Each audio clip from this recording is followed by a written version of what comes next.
Okay, so in this quick recording we're going to do a little bit on how you could input numbers into the program by the user of the program, okay, so that you don't have to have the numbers in there straight away. To do this we're going to use a function called the Scanf function. Okay, so let's look at the program as we have it first before we've done anything like that. I've returned this program to its original state. We have a function called area rect calc, so this is going to calculate the area of a rectangle. We've given a length and a width as integers, and this is the function down here. It takes a length and a width, it calculates the area of the rectangle, and then it returns that area, okay, via that. Now what we would do previously is we would put two numbers in here, so something like that. Run the program and we see that the area of the rectangle is 35, but that means that every time we run the program it's just going to come out area of the rectangle is 35. We'd have to individually change the program to get it to do anything different. Now that's no good if we want to sell our program to somebody. We don't expect them to have to go in and know how to write C programs in order to change it for a different area or for a different rectangle. So what we're going to do is we're going to ask the user to input the two numbers for us, and then we're going to take them in. So we're going to do a printf first.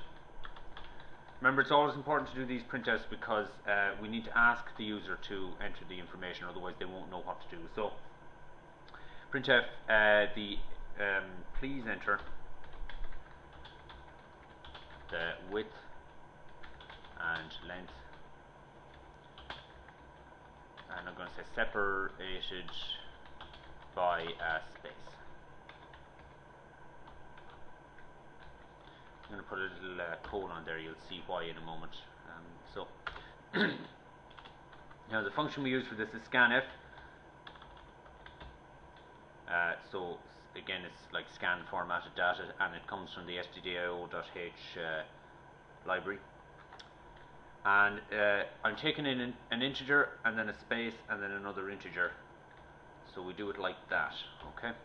Now, just like the printf function, because we're just coming the other way, the scanf will take the first input, interpret it as an integer, and put it into a variable. So we put here num1. And then take the second one, interpret it as an integer, and put it into num2. However, there's something else that we have to do here, which is not something that you'd be familiar with. If you were sending information to somebody, send it to them in the post, you wouldn't just give their name, you'd also give their address. And the same happens here. In order to put it into number, the way this function works, we have to give the address of the variable. Okay, and we do that by saying put a little ampersand before both of them.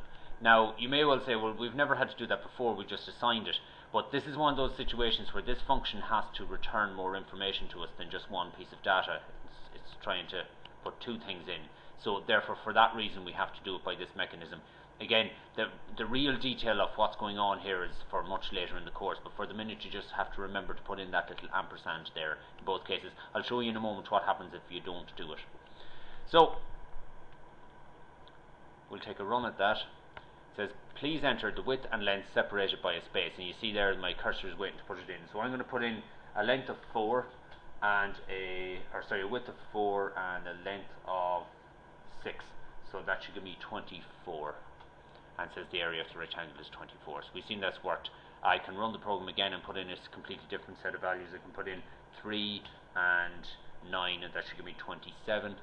And we see that 27 has come out, so that's working correctly. Remember that in running these things, the human that's running them is never going to see them. So I'll just show you what happens for the person that's running it. I'll go in here to wherever, I'm not entirely certain where I've saved it here in 1 second, into cprogs. And the name of this file is funcdesca, so we'll just look for that one.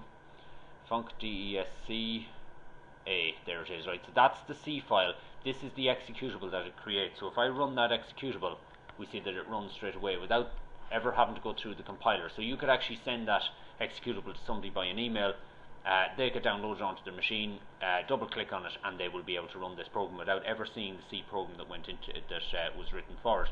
Now that said, if you try to send executables to people, the email usually gives out about it, but that's how it will be done. Okay. So that's the scanf function. So remember that you have to put the type here, and you can do this for just one. If we just wanted to take in one number, we'd do it like that, but we'd only have one number here. Okay. What I'm going to do now is I'm just going to show you what happens when you don't put in an ampersand. Okay. So now, this is interesting. We didn't get a compiler error. The program ran, we put in a number, and then all of a sudden this thing comes up. And it might come up slightly different on your computer because this Visual Studio might not be available to you. But this is actually a Microsoft error. In other words, that your program has some bug in it and it has messed everything up on you. Okay. Now, when you see things like that happening, your first protocol to check what has gone wrong is, have you forgotten to put in an ampersand? There are other places where that happens, but this is one of the key places.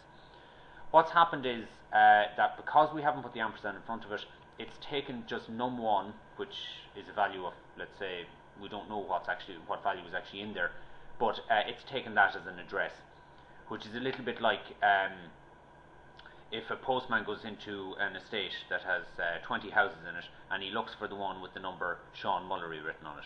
That's clearly not going to work because that's a name, it's not a number, so it goes to the wrong place.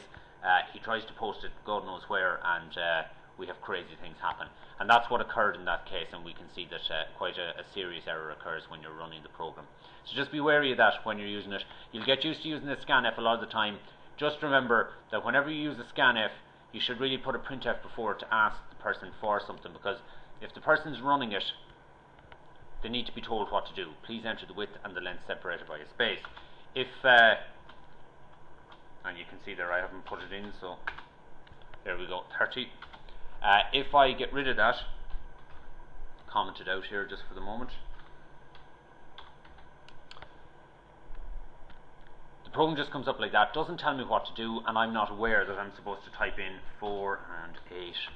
It'll work if I know what to do, but in most cases the user won't. So you need to make sure that the user is well aware of what you're asking them to do. So this is very useful if you want to test a program with lots of different numbers without having to put them in each case. Okay, so that's the scanf function, and you'll be using it in some of the exercises to come up in this week.